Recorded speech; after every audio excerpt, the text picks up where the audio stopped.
Okay, here we go. The Smart Cookie by Jory John and Pete Oswald.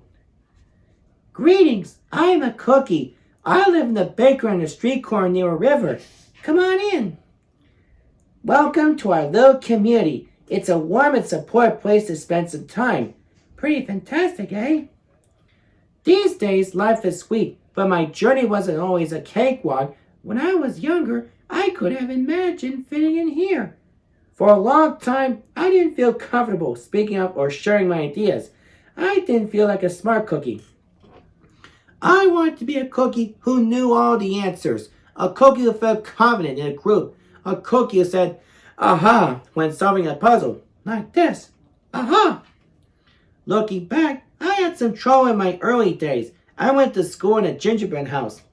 Our teacher, Miss Biscotti, was kind and patient. When I arrived each morning, she waved at me and smiled. But I didn't get the best grades. And I never raised my hand because I couldn't think of the answers as fast as the others. And I was the last to finish most tests.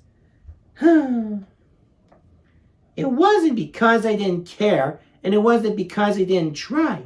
Sometimes I get distracted and mess up even though I knew the material. Those were the most frustrating moments of all. One time I spelled the word dough. That was rough. Another time I added what I meant to subtract. Occasionally, we have a lesson where I had absolutely no idea what was happening. I just couldn't keep up. I imagined that my desk was a raft and that I was completely lost at sea, because that's what it felt like.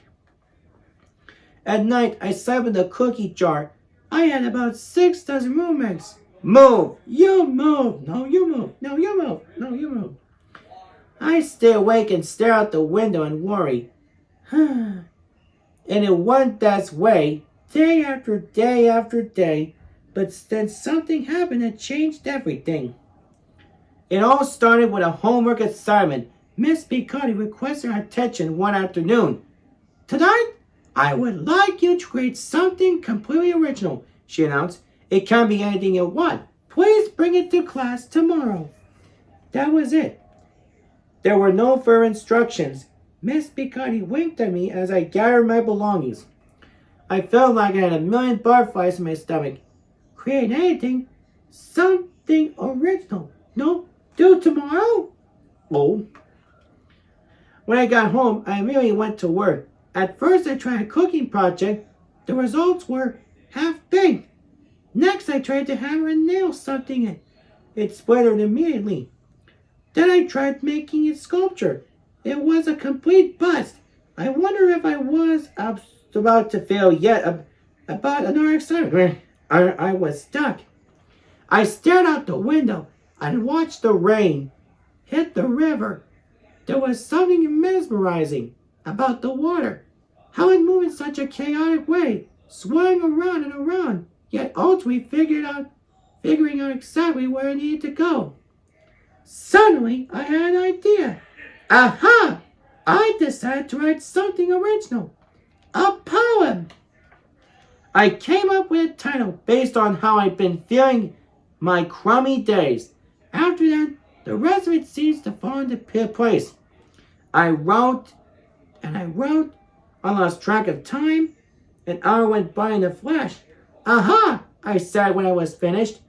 I couldn't sleep that night, but it wasn't because I was worried. It was because I was excited. I felt like I had really accomplished something. I felt smart. The following day, Miss Picotti asked for volunteers to share what we created. One kid showed off his original frosting art. Another kid revealed her sprinkling distribution machine. It was neat seeing how everyone was good at such different things. Finally, Miss Biscotti turned to me. Would you like to share anything? She asked. Oh, I called. I thought I probably crumbled under the pressure. But I made my way to the front of the classroom. I noticed my hands were shaking. My mouth was dry. This poem is called called My Crummy Days, I said, my voice cracking, and then I read it aloud. As I spoke, I noticed some kids nodding at certain lines. Our kids laughed at parts that were supposed to be funny. As I built toward the finale, I felt myself becoming more confident and animated.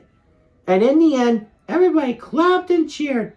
I promise you this. I'll never ever forget it. Miss Picotti was beaming. No one but you could have written that poem, she said. It was completely original. Aha! I had done it! I created something and shared it with the world. Well, my word at least. The rest of the day was a blur. By recess, I was already planning my next poem. I would call it My Sweet Morning. Aha! I thought when I came up with the title. Later that afternoon, Miss Picotti handed me a note. It said that I should keep on writing no matter what. That meant so much to me. School was a bit different after that. I wasn't so scared to raise my hand or ask a question, or share my word. Sure, some things still don't come as easy for me as they do for others. Bong.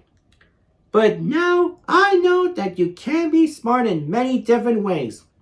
You don't have to have the answers to every question or suddenly to be great at everything all at once. You just need a chance to try all kinds of things to find out who you are and what you like to do. As for me, I learned that I can write and I can think up great ideas. And I found plenty of other things I'm good at too. I no longer feel lost at sea. It's more like flowing down a river. And the best part is, there's always more to learn. Because we are smart cookies. Aha, aha, aha. The end. And this is Craig Avery saying, if you like this video, click like and subscribe. And keep on having a great day.